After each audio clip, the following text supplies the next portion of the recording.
আজকে গিন্নি কাঁচা লঙ্কা দিয়ে কুচো চিংড়ির ঝালটা যা বানিয়েছিল না, খেতে খেতে দেরি হয়ে গেল। গোলগাপ্পি দেওয়ার আর জায়গা পাও না না? বিশ্বাস করুন, সত্যি খুব ভালো রান্না করেছিল গিন্নি, তাই আবার আরেক হাঁড়ি ভাত চড়াতে বললাম। আর সেটা খেয়ে আসতেই তো দেরি হয়ে গেল। আরো এক হাঁড়ি? মহারাজ কিছু মনে করবেন না, এই পাঠশালা বন্ধ করে সব গুছিয়ে তারপরে এলাম। সুপ্রভাত মহারাজ। সুপ্রভাত মহারাজ। প্রভাত আজকে আর শুনেই। তোমরা সবাই এত কুঁড়ে হয়ে গেছো যে কি বলবো। মহারাজ, এই কুড়েমির আসল কারণ হচ্ছে চর্বি। কথায় আছে, যত বেশি চর্বি তত তাড়াতাড়ি মরবি। আপনি কি বলতে চাইছেন মন্ত্রী মশাই, যে আমি তাড়াতাড়ি মরে যাব আর আপনি মজা দেখবেন? ঠাকুর ঘরে কে, আমি তো কলা খাইনি ব্যাপার হয়ে গেল। গোপালের একদম মোক্ষম জায়গায় আঘাত লেগেছে, যাকে বলে ওই আঁতে ঘা। তুমি বেশি কথা বলো না বৈদ্য, ছুঁচ করে চালুনির বিচার। হ্যাঁ, বৈদ্য তো দেরি করেই এসেছে। আমার মনে হয় প্রত্যেককে এমন ভাবে প্রশিক্ষণ দেওয়া দরকার যাতে তারা একটু চনমনে হয়ে ওঠে। হ্যাঁ মহারাজ, তাহলে আগামীকাল থেকেই শুরু হোক ব্যায়াম আর অস্ত্র শিক্ষা। হ্যাঁ, কুঁড়ে থাকলে রাজ্যের কোনো বিপদ আপদেই সভাসদেরা কাজে আসবে না। ঠিক বলেছেন মহারাজ। তাহলে আর দেরি কেন, চলো সবাই এখনই আমরা মাঠে যাই। এই তো মহারাজ ভরপেট খেয়ে এলাম, এখনই মাঠে? ও সব অজুহাত দিয়ে লাভ নেই, চলো চলো চলো।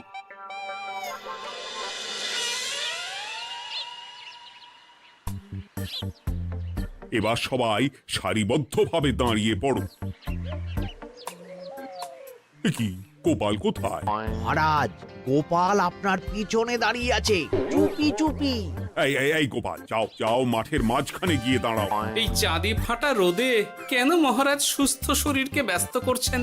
এইসব বাজে কথা শুনতে চাই না। শুয়ে বসে থেকে শরীরের কি অবস্থা করেছো? শরীরের নাম মহাশয়, যা সবে তাই সয়। তুমি যাবে না, তোমাকে এক্ষুনি বরখাস্ত করবো। কি জ্বালা! যেখানে আমার সব কাজ বুদ্ধি দিয়েই হয়ে যায়, সেখানে গায়ের জোরের কি দরকার? হ্যাঁ, এই গোপাল, আমি 1 থেকে 3 অব্দি গুনবো, তারপরে সবাই এই মাঠের ধার বরাবর 5 বার পাক দিয়ে দৌড়বে। ঠিক আছে মহারাজ, আমি প্রস্তুত। আমি রোগা পটকা আছি, কোনো সমস্যাই হবে না। হয়ে গেল। সবাই প্রস্তুত? 1, 2, 3। কি হলো গোপাল, দৌড়াও দৌড়াও। মহারাজ, এর থেকে বেশি জোরে পারবো না। আই, কে আছো? একটা কঞ্চি দাও। এই সেরেছে।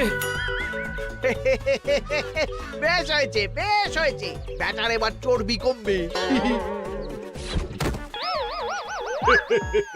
কি হলো গোপাল? হ্যাঁ, হয়ে গেল? হ্যাঁ?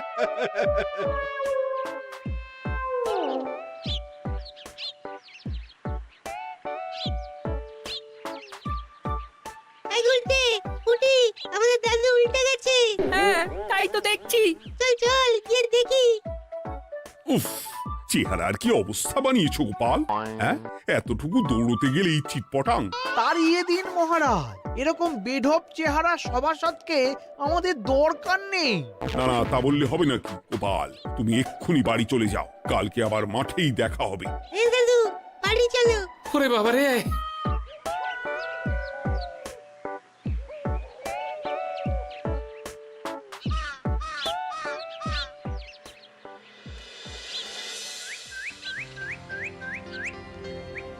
আরে ধুর ছাতার মাথা, তখন থেকে জল খেয়েই চলেছ। কি হয়েছে সেটা বলবে তো? শরীর চর্চা হয়েছে, শক্তি খরচা হয়েছে, আর পারছি না। উফ, বাপরে বাপ, কি পায়ে ব্যথা! এই জন্যেই আমি বলি বাপু, একটু বপুটাও নড়াও, কিন্তু কার কথা কে শোনে? ওরে বাবা, অকারণে সুস্থ শরীর ব্যস্ত করবো কেন বলো তো? বেশি নড়াচড়া করলেই আয়ু কমে যায়। তোমার এই বাজে কথা কোন শাস্ত্রে লেখা আছে শুনি?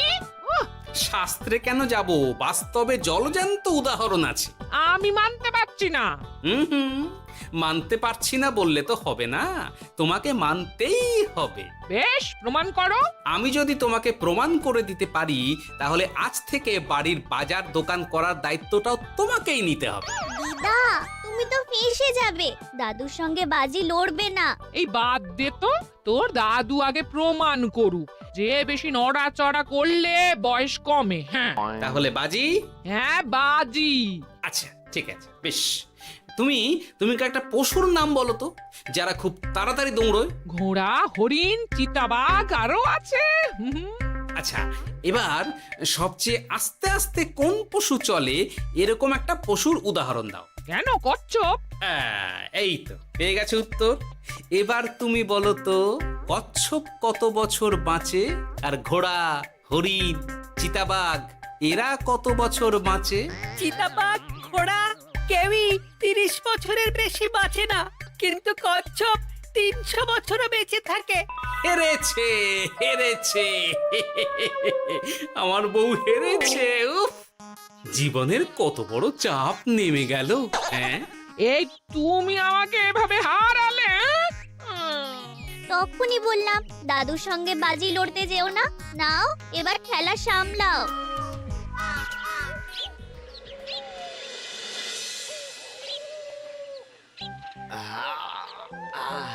আরো ভালো করে মালিশ কর। আজকে ছোটাছুটি করে পা দুটো বেশ ব্যথা ব্যথা করছে। কালকে তো আবার অন্য পরীক্ষা। আরে আমার হালকা চেহারা আছে, সব সামলে নেব। কালকে তো অস্ত্র চালনা হবে, কালকে আমি কাঁপিয়ে দেব। কাঁপাতে তো হবেই মন্ত্রী মশাই। আমরা আপনার শরীরে এমন ঘষা মাজা করে দেব না, মনে হবে আপনি না একটা জলযন্ত্র অস্ত্র চালনা করতে যাচ্ছে। বাস এই তো চাই। বাবারি, আস্তে আস্তে। আরে বাবা, আপনার তো ইস্পাতের শরীর, ভাঙবে তবু মচকাবে না। চিন্তা করছেন কেন? ভয় পাবেন না, ভয়কে জয় করতে হবে। আরে আরে আরে, তোরা আমার কথাটার সাথে করছিসটা কি? মানুষটা মরে যাবে তো। চিন্তা করো না গিন্নি। বাবা, ওরা বলেছে আমার ইস্পাতের শরীর, ভাঙবে তবু মচকাবে না। একবার এই বুড়ো বয়সে হাত পা ভাঙলে কি সামলাবে শুনি? মন্ত্রীমশাই, আমাদের বকশিসটা দিয়ে দিন, আমরা কেটে পড়ি। বাবারে বাবা, দিচ্ছি। এনে এত খাটানোর পরে এতেই এখন খুশি থাক। হ্যাঁ,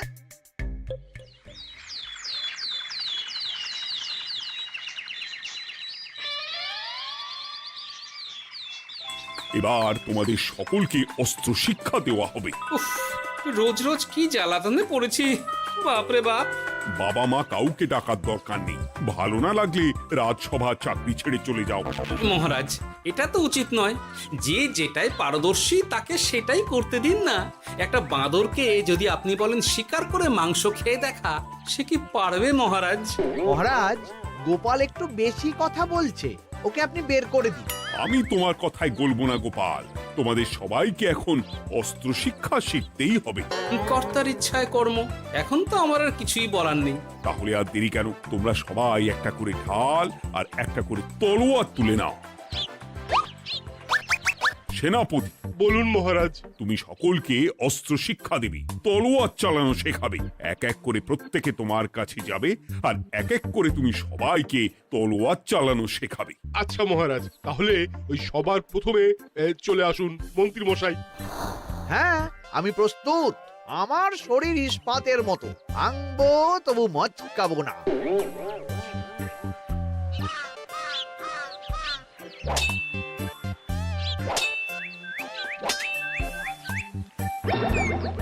কি কেমন দিলাম? অত সহজ নয় সেনাপতি। আমি মন্ত্রী এমনি এমনি হইনি, আগে অস্ত্র শিক্ষা শিখে তবে মন্ত্রী হয়েছি। এটা কি হলো? হ্যাঁ, আপনি অস্ত্র শিক্ষায় পারদর্শী, কিন্তু আরো বিচক্ষণ হতে হবে।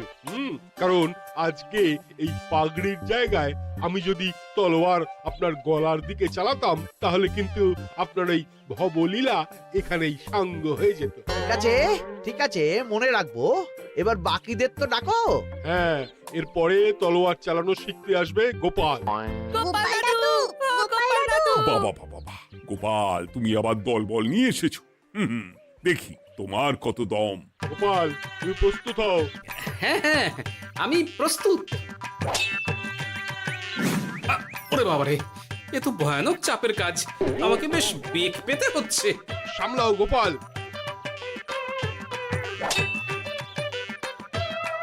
না, আমাকে অন্য রাস্তা দেখতে হবে।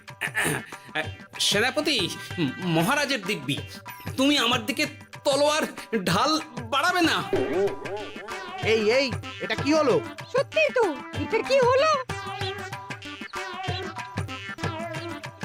গেল গেল গেল গেল গেল গেল গেল, দুটিটা খুলে গেল গো। দেব নাকি এবার কুচ করে কেটে? জিতে গেছি, জিতে গেছি। এটা কি হলো? শত্রুপক্ষ কখনো কারো দিব্যি শুনবে না। আর সেনাপতি, তুমি কি ওখানে দাঁড়িয়ে দাঁড়িয়ে মজা দেখছো? আমি কি করব মহারাজ, গোপাল যে আপনার দিব্যি দিয়ে দিল। গোপাল বেটা খুব চালাক। তাহলে এখন উপায়? ওসব গোপাল তোমাকে বোকা বানাবার জন্য করেছে। তুমি ধুতি ঠিক করে আবার লড়াই চালিয়ে যাও। যথাজ্ঞা মহারাজ।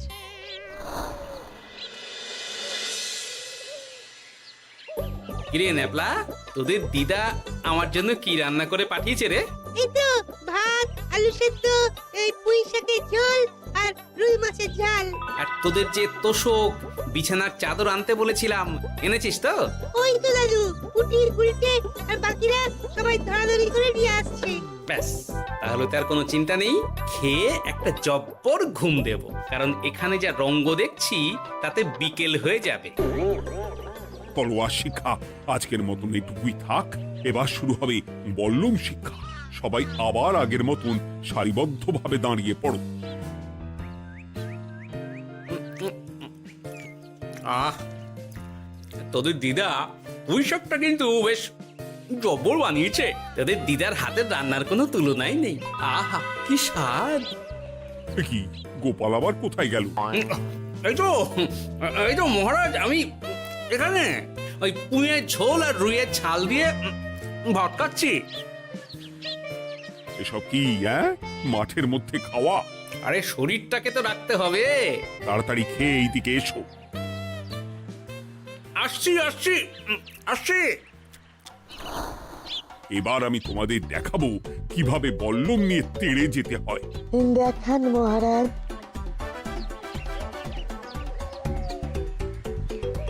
এ তো খুবই সোজা মহারাজ। ঠিক আছে, তাহলে বল্লম নিয়ে তেড়ে যাও দেখি। দিন, আপনার হাতের বল্লমটাই দিন।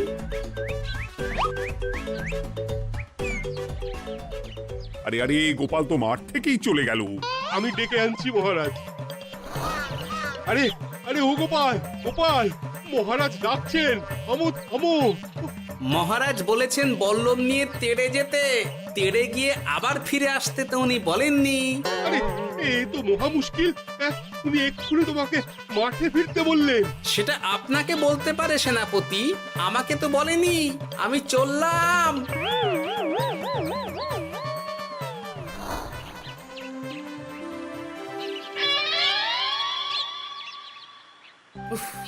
বাবারে বাবা, কি ঝক্কি! অনেক বুদ্ধি করে মাঠ থেকে খাটে চলে এসেছি। আমি আর উঠছি না। এ কি বলি, তোমাদের তো এখন অস্ত্র শিক্ষা নেওয়ার কথা। হ্যাঁ, তোমার বলা নেই, কোয়া নেই, অমনি বাড়ি চলে এলে। আরে বাবা, ওইসব অস্ত্র শিক্ষা মানেই সুস্থ শরীরকে ব্যস্ত করা, অসহ্য খাটনি, অযথা কষ্ট।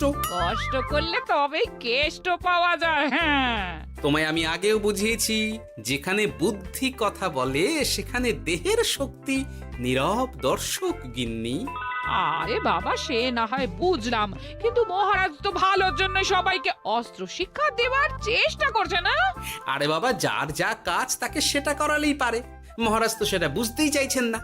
আমি এখন ঘুমো।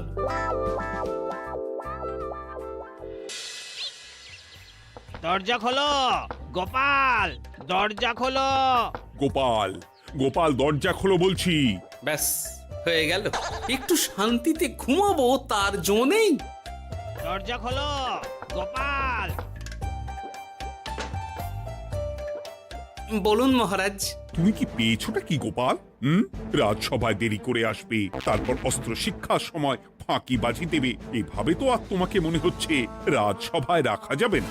মহারাজ, গোপাল তো মুখের কথার লোক নয়, ওকে তাড়িয়ে দিই। কেন মহারাজ? আমি কি এমন মহাপাপ করেছি যে আমাকে তাড়িয়ে দেবেন? এই যে আমার কথা শুনছো না, এটাই তোমার অপরাধ। অপরাধ নেবেন না মহারাজ। পণ্ডিতের দায়িত্ব পুজো করা, সভাকবির দায়িত্ব কবিতা বলা, সাহিত্য চর্চা করা, আর আমার দায়িত্ব হাসি মজা করে আপনার মন ভালো রাখা। কিন্তু আপনি আমাকে জোর করে যুদ্ধের ময়দানে ঠেলে দিতে চাইছেন। এটা আমার ইচ্ছে। আমিও তো মহারাজ ইচ্ছে করলেই অনেক কিছু করতে পারি। চোখ বন্ধ করে লক্ষ্য ভেদ করতে পারি, শুধু বুদ্ধি দিয়ে। আরে বাহ, এত বড় কথা! তাহলে মহারাজ, ওকে বলুন পরীক্ষা দিতে। কি পরীক্ষা? আমি একটা ঘরে বর্ম পরে দাঁড়িয়ে থাকবো। তোমার হাতে অস্ত্রও দেব, আমার মাথায় একটা আপেল থাকতে হবে, আর তুমি কিভাবে আমার মাথা থেকে ওই আপেল ফেলতে পারো দেখব। এ তো খুবই সোজা। কি গোপাল, তাহলে লড়বে নাকি বাজি? হ্যাঁ, লড়তে রাজি আছি। তাহলে আজ রাতেই হয়ে যাক পরীক্ষা। যদি এই পরীক্ষায় উতরে গেলে তো ভালো, নইলে তোমার চাকরিটা গেল। গোপাল, তুমি পারবে তো? সে দেখাই যাবে। আজ রাতে তাহলে রাজবাড়িতে দেখা হচ্ছে। যদি আমি এই পরীক্ষায় বিফল হই, তাহলে আমার চাকরি আপনি কেড়ে নেবেন। আর যদি সফল হই, তাহলে মন্ত্রী মশাইকে শাস্তি দেবেন। আমি নিজে সারা কৃষ্ণনগরে নাক্ষত দেব। বেশ, দেখা যাক।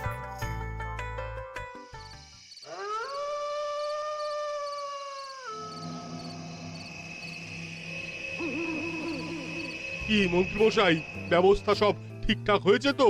হ্যাঁ, এবার শুধু গোপালের পরীক্ষার পালা। আমি তাহলে বাইরে গেলাম, গোপালকে পাঠিয়ে দিচ্ছি।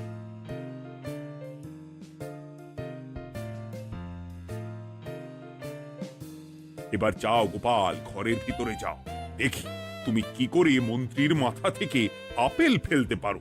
আপনি তো শুধু আমার চোখ ঢেকেছেন, আমার নাক মুখ কানও ঢেকে দিন, যাতে ঘ্রাণেন্দ্রিয় শ্রবণেন্দ্রিয়েরও সাহায্য না নিতে পারি।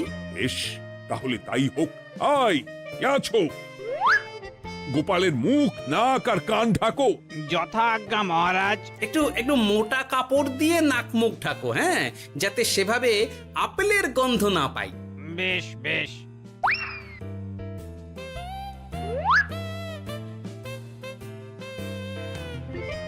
যাও গোপাল। গোপাল, এবার তোমার চাকরি গেল। এবার তুমি কি করবে? কি করবে? দৌড় ঝাঁপে ফাঁকিবাজি? হ্যাঁ?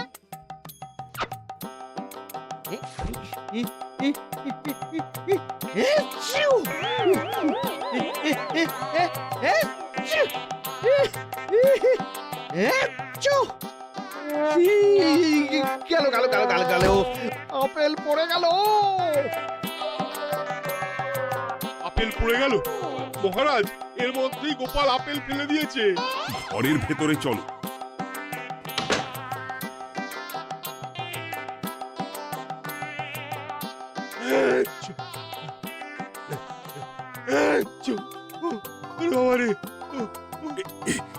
কি ওরে বাবারে বাবা, কি ঝাঁজ! ওরে বাবারে বাবা। কি মহারাজ, দেখলেন তো গোপালের চমক? অস্ত্র ছাড়াই আপেল ফেলে দিলাম। কি, এটা তো তুমি নীতি বিরুদ্ধ কাজ করেছো। সারা ঘরে নস্যি ছড়িয়ে দিয়েছো। মহারাজ, হাঁটতে গিয়ে আপেল পড়ে গেছে। এবার সারা কৃষ্ণনগরে নাক্ষত দিতে হবে। সত্যি সত্যি গোপাল, বুদ্ধিতে তোমার জুড়ি মেলা ভার। আমার নাম গোপাল ভাঁড়। একটা কথা মনে রাখবেন, কেউটে সাপের লেজে পা দেবেন না, আর গোপালের কাজে বাধা দেবেন না। যে কাজ বুদ্ধি দিয়ে করা যায় তার কাছে শক্তি ছোট্ট শিশু মাত্র। সত্যি গোপাল, আজ তুমি সেটাই প্রমাণ করে দিলে। আর আজ থেকে তোমাকে তোমার ইচ্ছার বিরুদ্ধে খাটাবো না। তুমি খাও দাও, ভুড়ি বানাও। যার যা কাজ সে তাই করবে। যেমন এখন মন্ত্রী মশাই নাক্ষত দেবেন। হ্যাঁ, ভুল করে বাজি ধরে ফেলেছি, এখন নিজেই চাপে পড়ে গেলাম। তাহলে আর দেরি কেন? নাক্ষত এখন থেকেই শুরু হোক। কৃষ্ণনগরের রাস্তা শেষ হতে হতে সকাল হয়ে যাবে।